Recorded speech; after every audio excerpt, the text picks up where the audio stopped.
It's time once again for the Passion to Succeed podcast, where we explore the traits, mindsets, and attitudes of passionate and successful individuals. This show is for anyone who wants to make a difference, make more money, learn from the greatest minds, and discover how to be more successful in all you do and doing it with a pure passion to succeed. Here's your host, serial entrepreneur, successful author, and the world's most passionate master coach, Craig White. Hi everybody, joining me today we have an amazing lady. She is and has been an extremely successful entrepreneur over the last couple of decades, and is actually considered the leading happiness coach in the UK. Has a wealth of knowledge and experience, and really has got the experience. Is working on X Factor, being the life coach of Leona Lewis. We'll all know the success that developed from there, working with Olympic athletes and celebrities and many business professionals across the UK. And one of Alex's core focuses and passions is women in business. She's a best-selling author, and I'm really proud to be talking with her today. She's a best-selling author, as I said, of a book called The Happiness System for Women. And today she's living true to her purpose. And I think when you're living true to what really matters to you, you just have a fantastic life. And it's an absolute pleasure to have you joining us today, Alex. And I really appreciate you giving up some of your time to chat with us and share some of your wealth of information and, I suppose, inspiration to the women that are listening to this podcast show. So how are you? I'm great. I'm delighted to be here. Thank you so much for asking me. I'm delighted. No, it's a pleasure. And I mean, guys, I've met Alex a couple of times. I've been lucky enough to see Alex, share some of her wisdom from stage over the last couple of years, and always looks dynamite and fantastic on stage, but really does give a great message across, not just to women. I know your focus is women in business, and that's where your passion is. Maybe I'm in connect with my feminine side and really enjoy your show as well. Good to hear. Yeah. So how did you become a happiness coach? I mean, where did it all start for you? Because you've had quite an adventure. Gosh. I came around the houses, I suppose, because there's no direct route that I know of to become a happiness coach necessarily, or there wasn't back in the day when I started, because I started off in life, as it were, professionally as a marketing and PR person, and I very much, threw myself down that route passionately to a point where I became very successful. I started my own marketing and PR business, and then suddenly it hit me one day that I wasn't happy and I wasn't fulfilled. And that really worried me, because I'd worked so hard at becoming successful in a very sort of quite competitive industry. And, I did actually love working with my clients, but it was just one pinnacle moment. I remember I was sat in a boardroom with one of my clients, and I was actually bored in a boardroom, not a good place to be. And I thought, crikey, is this all there is? Is this all there is for me? And that really petrified me, that thought. Anyway, that thought never left me, that fear never left me, and I kind of kept talking to my friends and family about it, and they said, well, carry on, this happens, don't worry, it'll pass. But the feeling didn't pass, and it kept nagging at me that I should be doing something else, but I wasn't sure what. And then one day, just out of the blue, as these things happen, serendipitously, that somebody said to me, well, you'd make a great life coach. Now, Craig, bearing in mind this was about 15, 16 years ago in this country, and if you can set your mind back that far, really life coaching was not as well known as it is today. And I said, that sounds great. Does that mean I work in a swimming pool? I mean, I have no idea what a life coach was.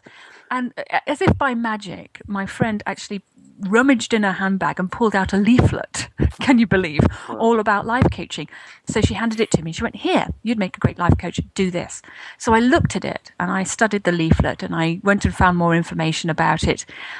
And I just thought, yes, this sounds just up my alley. This sounds what I want to do. So I trained for it. I did all the courses and got my certification and everything like that. And very quickly I left my marketing and PR business, which people thought I was insane insane. They thought, and why are you crazy? You've got all these clients and you had a successful business, but you're leaving it for this business that nobody knows what it is.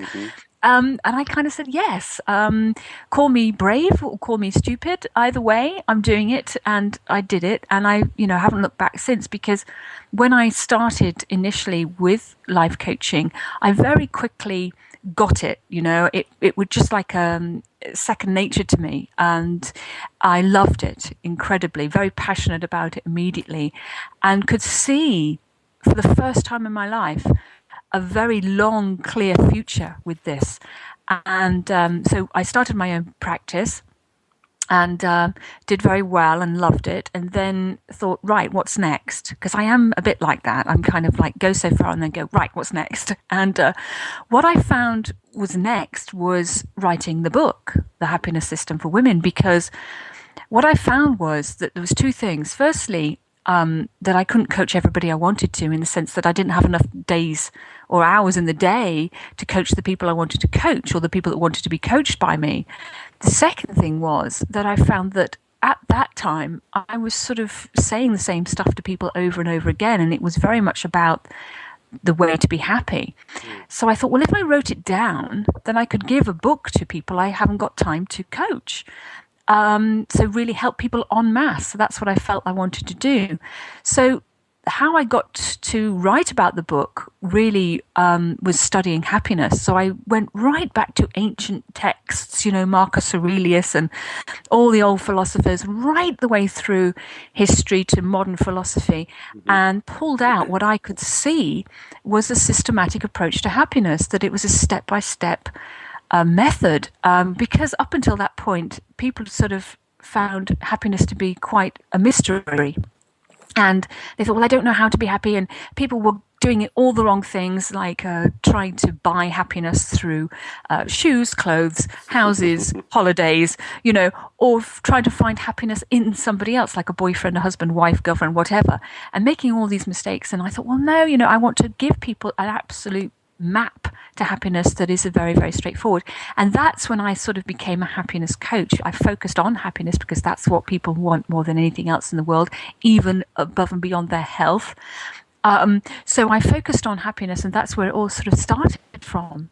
Then the book came out, and from the book, that's when the X Factor found me, and it sort of started from there. It's exciting, really. And I think it's. Do you think most people reach a similar point in life where they question where they are in life, they question their happiness? And back when it happened with me, sort of 16 years ago, it was a sort of a generation thing, in the sense that the generation before us and possibly before that had the midlife crisis. Yeah, it's about 45. Yeah, our generation had the 35-year-old crisis. And the generation now behind us are having an even younger midlife so-called crisis. I think because we stay younger longer these days, that people are sort of starting to question it. And I think the main thing is here, this is what I found, is that I was coaching back in those days, coaching a heck of a lot of people who had, say, become a lawyer or another big profession like that because they thought they had to, or they thought they should, and actually didn't want to at all. And that kind of thing happened with me in a funny way. I thought, well, this is marketing. I quite like that. I'm good at it, so I'll go and do it. But it actually wasn't my passion, and hence the big career change. And it happens for so many people. You're quite right.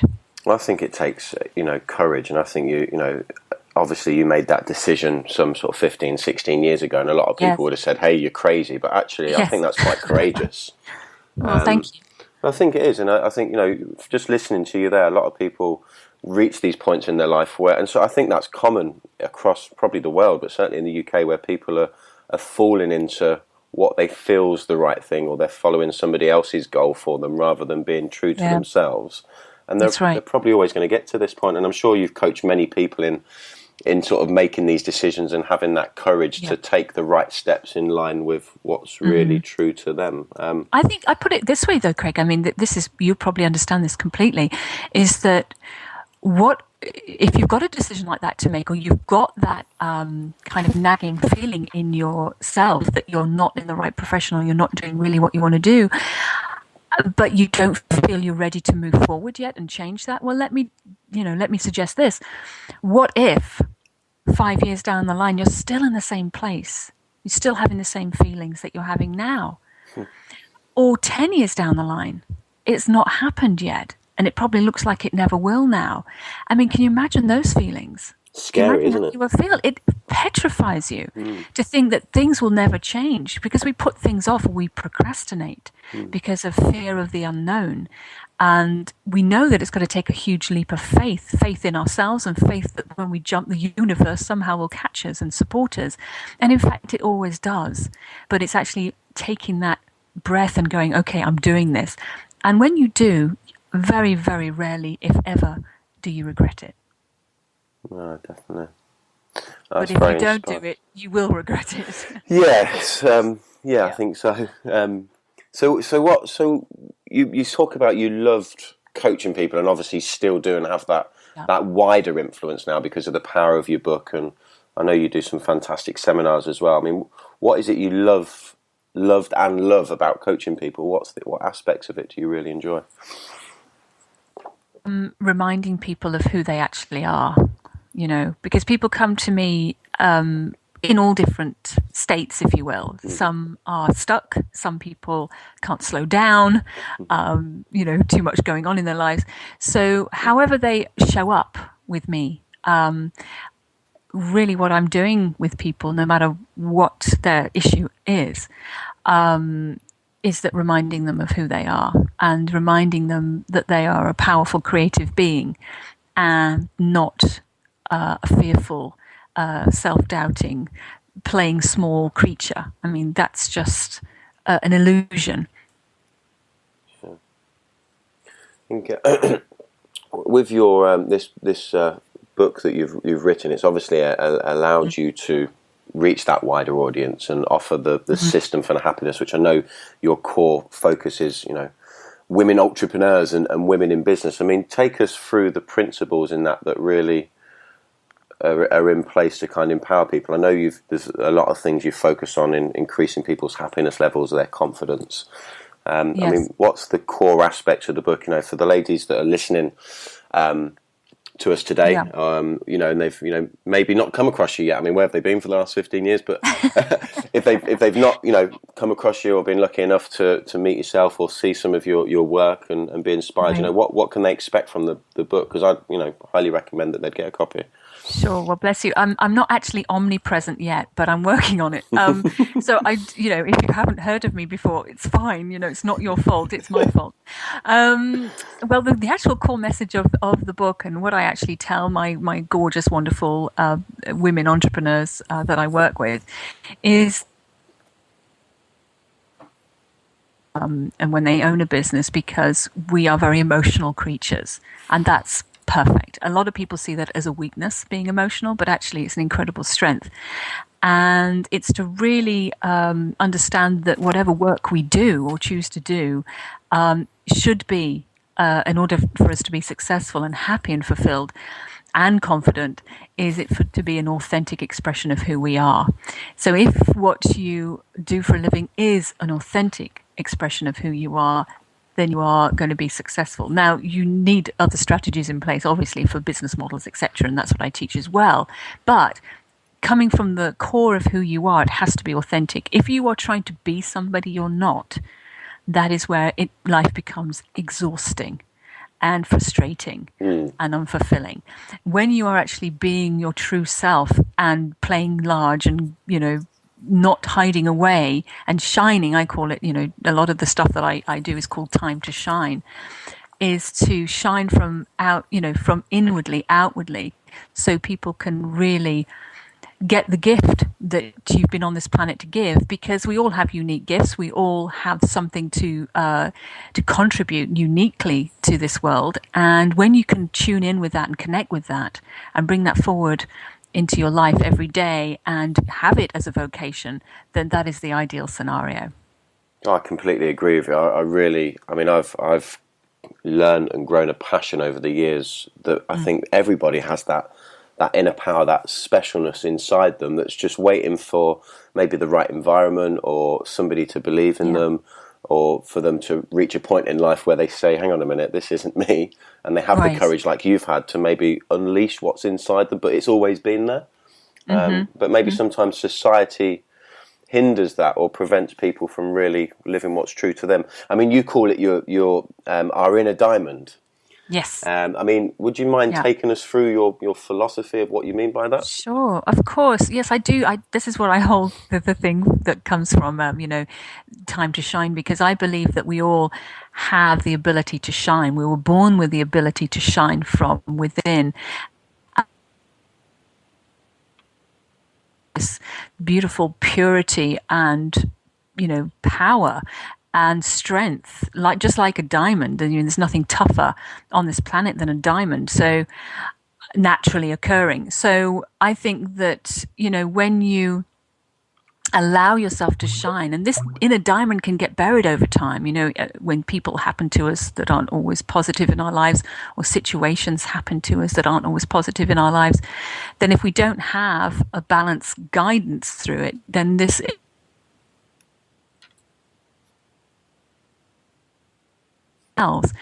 and we hide away. And I teach people how to, dig up, if you will, and bury this diamond and let it shine again naturally from within.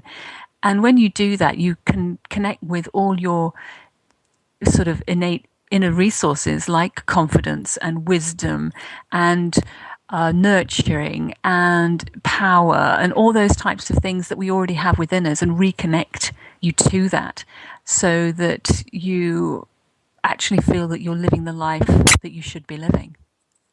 That's exciting. So you have on your website alexandrawatson.com, which albeit a man, I have enjoyed sort of scrolling around and having a nose. You have on there, you talk about easy ways for people to increase their happiness levels. Yes. For those listening, what instant sort of steps can you advise people to say, hey, look, go and make a difference in your happiness levels right now, today? Yeah, easy. I love this bit. Are you ready? Yeah. Okay. The first thing you do is decide what happiness is for you personally. Okay. Now, this may seem really simple, but let me tell you this.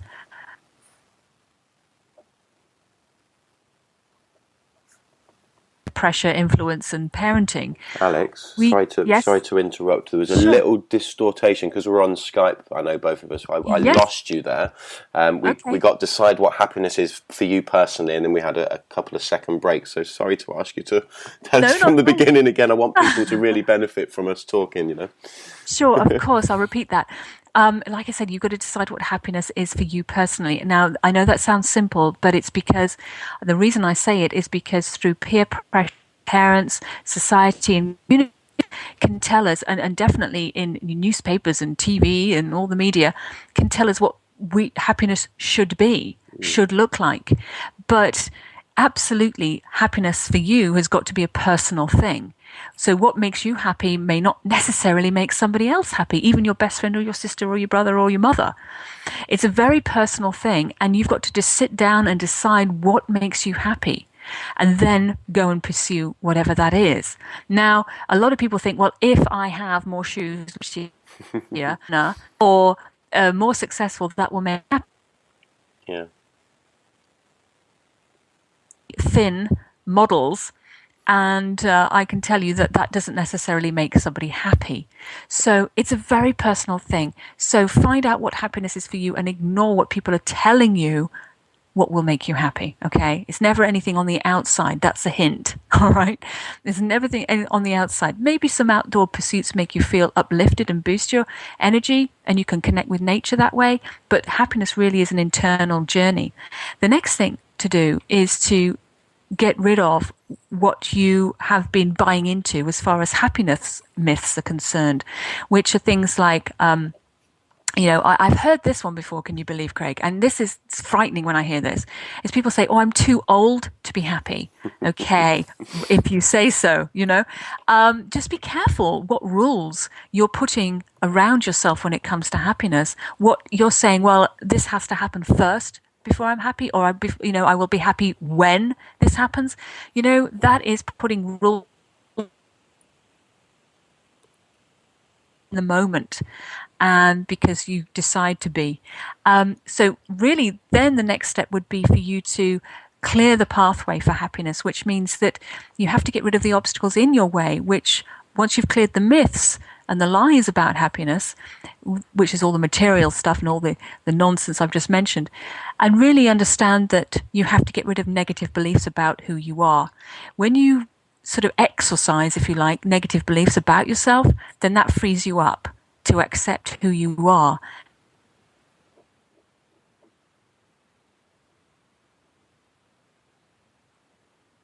Yourself.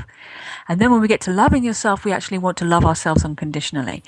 That's the pathway to true happiness. Because when you start to like yourself and then perhaps love yourself, and not in a narcissistic way, but in a true loving, nurturing way, and understanding with kindness, then you become unstoppable, which means that life can then throw whatever it wants to at you. You know, any kind of hideousness, God forbid, but it can, and you will feel happy no matter what. Yes, you will feel sad at certain points because there will be things that happen that make you feel sad, but you bounce back and you don't actually lose that inner core of happiness.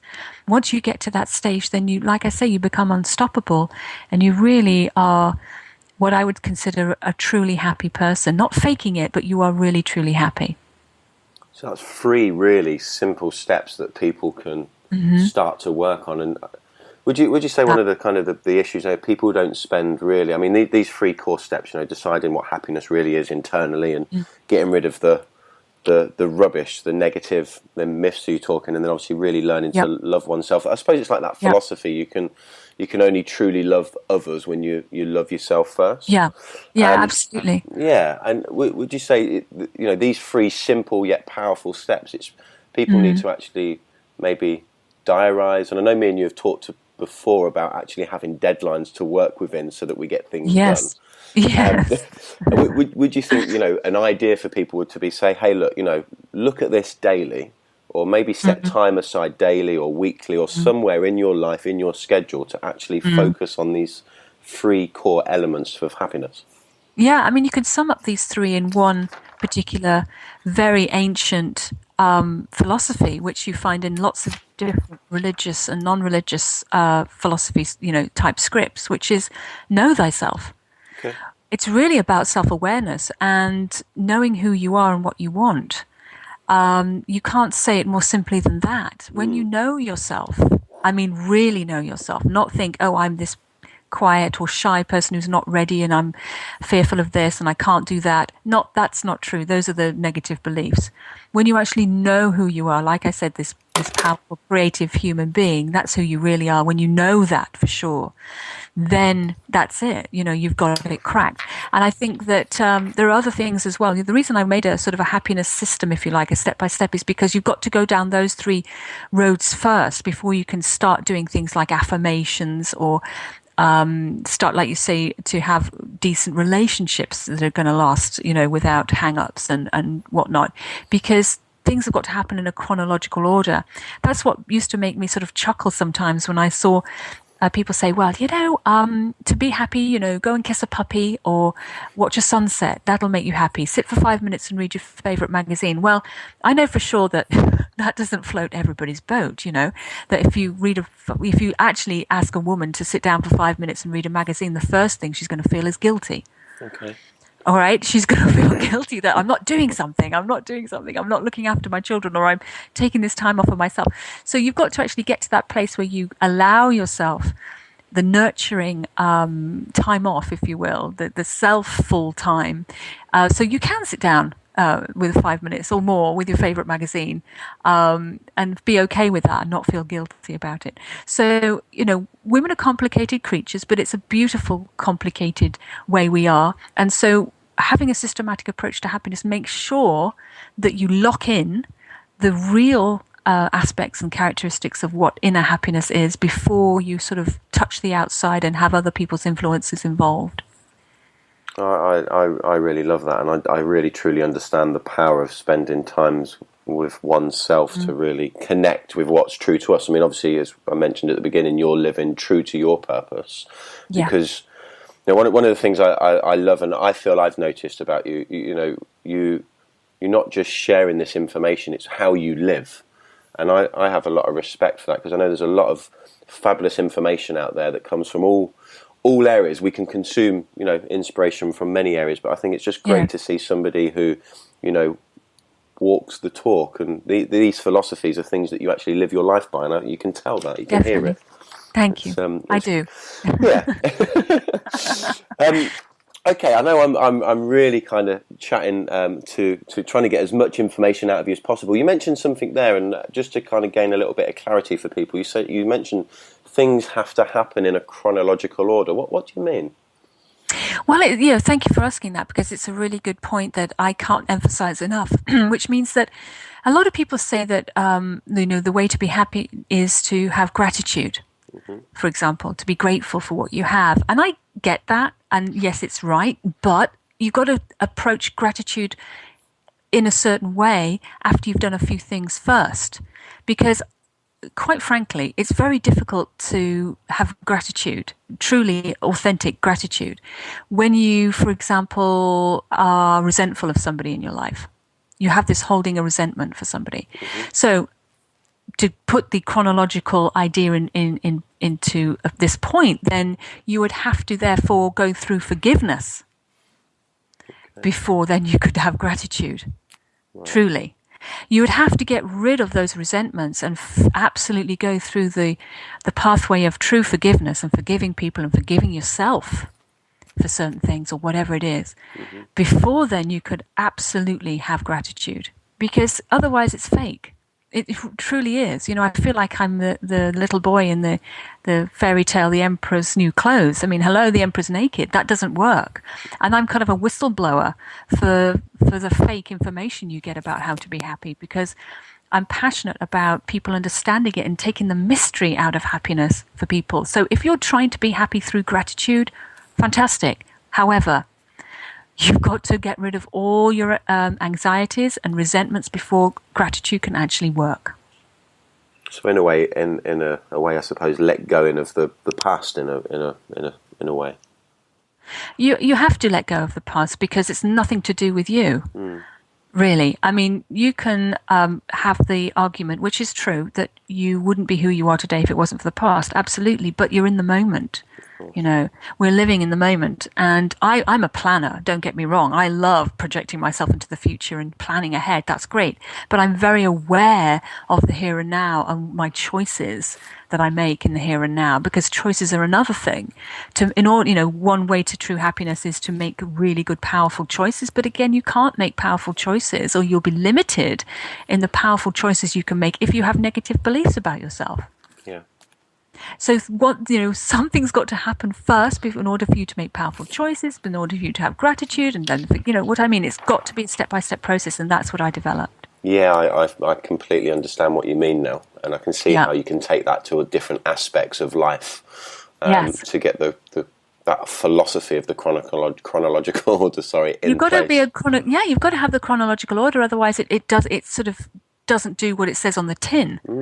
You've got to have it in a step-by-step process, and you've got to have it in the way, first things first, as the great Stephen Covey says. Yes. And it's true. You've got to have the first thing first. Okay, if I want to be happy, well, the first thing is, what is happiness for me? Second thing, let's get rid of all the crazy ideas about what happiness actually was. And then for women, that can be a man coming along to save them.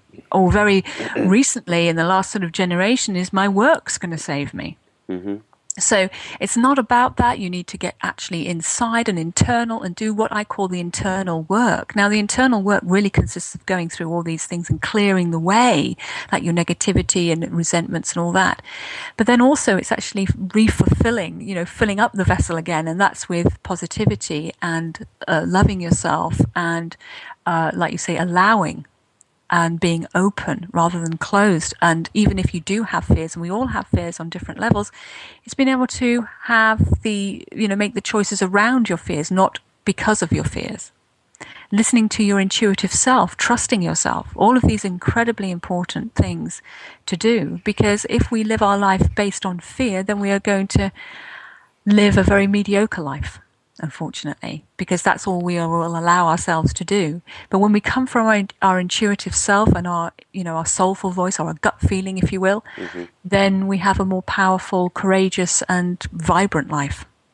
Yeah, I think we're here. We have this life to live abundance, don't we? And have, Yes. be, become, and have the feelings and enjoy what life's meant to be. Yeah. I I think love I love how you yeah. talk about being emotionally driven as well, and how women are very emotional. But I think Yes. we are emotionally driven. We're not intellectually driven, are we? It's the emotions that are that incredible strength that I think we Yeah. all carry. And that's all about the awareness I was talking about as well, is aware of your emotions, because emotions are actually feedback. So when you're feeling really, really good about something that you're doing, that your emotions are high, your adrenaline's high, your endorphins are high, your serotonin's high. So you're going to feel great and empowered and sort of motivated. And so you listen to that, you follow that, you keep going for that feeling. And as soon as something feels down or low energy or not so great or icky in some way, you can't quite put your finger on it, you stop doing it. I know in the past, I know some parenting, and I understand the philosophy behind it, is that you push through, keep going, push through this, keep going. And I think it's a little bit crazy. I think you should actually just forget about your weaknesses or something you don't like, and move towards what you want to do and what you do like and what you're good at. 100% agree with that. Focus on the power that we carry. Yeah, let's do it the easy way, not the hard way. Yeah, I completely agree with that. So another kind of real core aspect I believe is confidence. Yes. And I think sometimes people lack confidence, maybe because of their social environment, maybe necessarily their beliefs and the negative baggage that they carry. But you also have some simple secrets that you share with people on your website to create confidence. And I know people will give people your website so they can go and check it out for themselves as well, maybe get more info and get your book, etc. But what can we share with people about creating that instant confidence and unleashing that inner strength that we're talking about?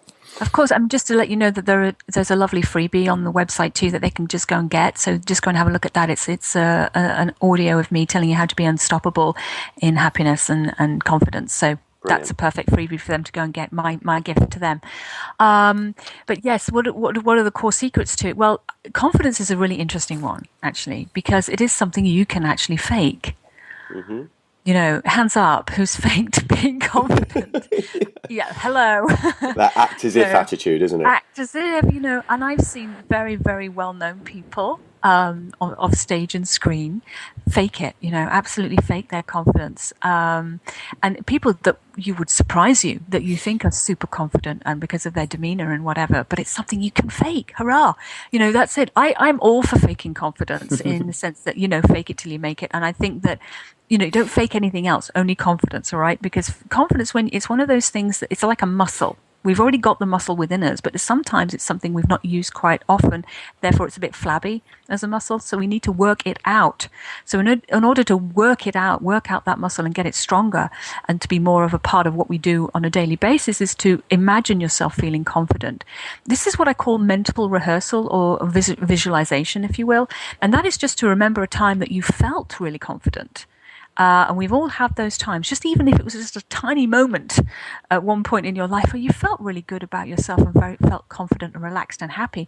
You want to get back to that memory and work on that memory. Use that memory and, make it a bigger memory, longer, really act into it, revisit it with more power, color, all the senses alive, and really remind your body of what that felt like. And do that often to remind yourself. Now, that's one way to do it. And there's other ways to do it, which we do naturally without even thinking about. So it's a subconscious thing we do. And that is, for example, if you've got an interview or an important meeting, for example, that you go to, we always dress up, right? We put on clothes that make us look smart or make us look more capable or confident. And that's a great thing. You can actually put on clothes to make you feel better. So use that too. Go in your wardrobe. What makes you feel good? What makes you feel better and more confident? Wear that stuff. Because I know you feel different going around in your tracky bottoms than you do in your best power suit, right? There's a difference, an energy difference and a shift in us that's made when we put on different clothes. So use that too. Okay, it's a very, very simple thing to do, but do it. I've got a pair of shoes that I wear on stage. I don't know whether you noticed them, Craig, but I did. You can't miss them. I love these shoes because they are. I get loads of compliments for these shoes. They're absolutely fabulous, and I love them to death. And they're really high heels, and I don't usually wear high heels a lot, but they're really high. These beautiful satin purple shoes, and I put them on, and bam! Instantly, I'm in that super confident mode. And you can train yourself to do that. It's very, very simple. We can train ourselves to be in any state, actually. But in confidence, yes, you can do this. This is the easiest one to do. So find a piece of clothing, whatever it is, when you put it on, think, yes, I feel confident. Yes. And then you can just wean yourself off the piece of clothing, but keep that feeling. Yeah. No. And we do it as babies. We do that as babies, and we could do that now. We can emulate how we want to feel by just recalling a feeling we've had before and then making it more ever present and focus on it more. And that's how you create it within you. I love that. And it reminds me, I've got a friend who's actually a magician, and he's quite, maybe shy off the stage, but as soon as he puts that magician's hat on, he's a performer. Yes. And that confidence is unleashed. And I think, I remember, actually, I'll share a quick story with you if I may. I remember being in Rome.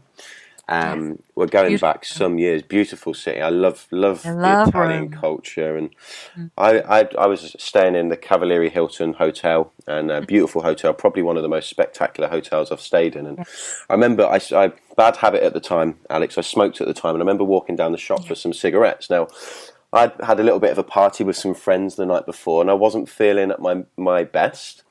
And I probably wasn't looking at my best either. But what I noticed was, as I walked to the shop, all these Italians, the locals, were dressed, looking sensational.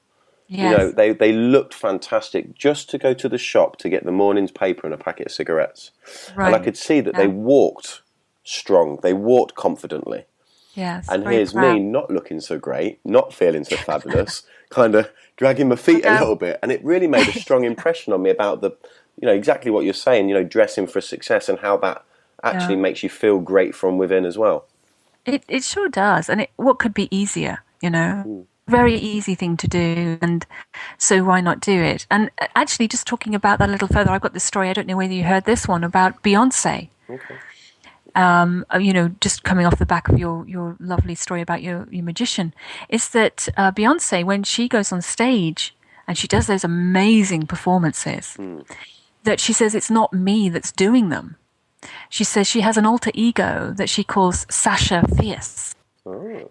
And she turns into Sasha Fierce when she's on stage, and then she's Beyonce off stage. Wow. So I think that's fascinating that she creates an alter ego. And I know a lot of other performers do the similar type of thing, is that they create an alter ego that they've become when they perform.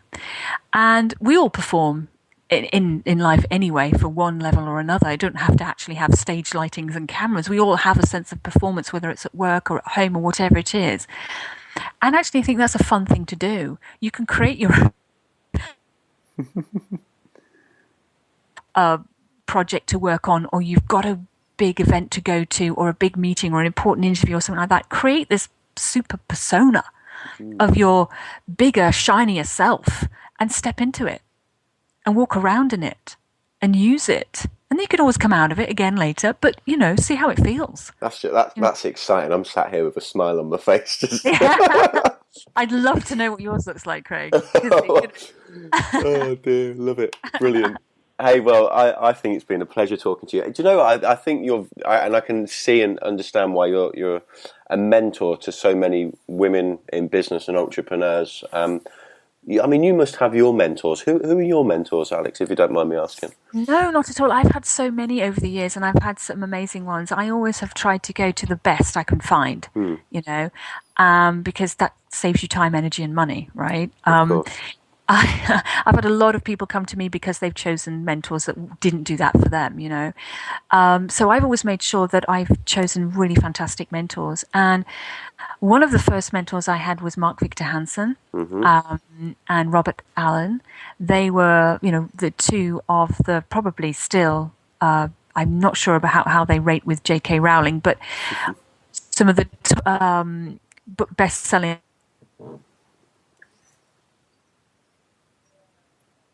Robert Allen did the 1 Minute Millionaire and all that. So those guys taught me an incredible amount, and I was with them for 3 years.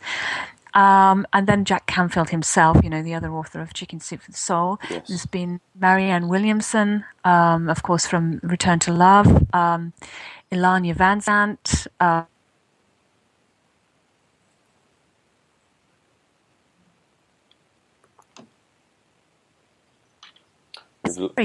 Yeah, we've lost you for a few seconds again there, Alex. I do apologise. Wonder of Skype. Yeah. I was just saying, Ray, from...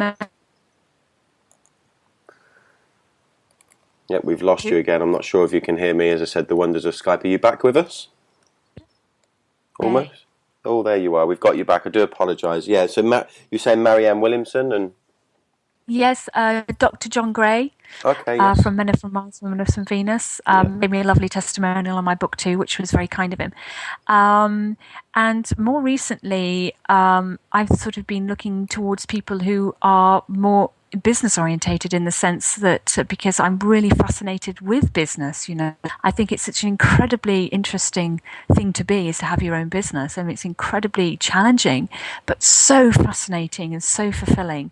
So more business people. I've been reading like crazy all the different biographies of well known and very successful business owners. I just can't stop learning, really. I want to learn as much as I can. And I think, and I definitely tell other people to do the same, is never stop learning. Always keep learning and get mentors whenever you need to. Because mentors do many things for you, but the main thing they do is they give you a quantum leap in life. And they can jump you from where you are now to, years ahead. And that's why I've always used them myself. And I always will. Yeah, and I think, it's a shining example of, the importance of continuous and never-ending improvement, really, and that philosophy of the more we learn, the more we become, and I think it's a passion. Indeed, it's a passion to learn more, because one of the reasons that we're on this earth, really, I think, is not only to give our gifts, but to and fully express who we are, but actually to, I know we have unlimited potential, but to really stretch the boundaries of our potential and to really see how far we can go and what we can become, who we can become. Because I've always said, in this country, I think there's a slight wobble when it comes to money. Other countries, especially the United States, are quite happy about making money. That's the American dream. But over here, we're far more reserved about making money. But actually, my point is really about money is because a lot of entrepreneurs come to me and say, I'd love to do what I do. I don't need to get paid for it. I'd happily do it for free. Whereas that's wonderful. And I love working with heart-centered entrepreneurs who, work in those types of industries, the service industries, where they're just helping people. But at the same time, they've got to understand that money's not a bad thing. Money's a good thing, because what actually is, the more successful you become, and therefore, the more money you get, it's actually stretching you and challenging you to be a bigger version and a better version of yourself. So I don't see money or becoming wealthy as a bad thing. I see it as a very good thing, because it's who you have to become in order to be successful, really, that is personal development itself.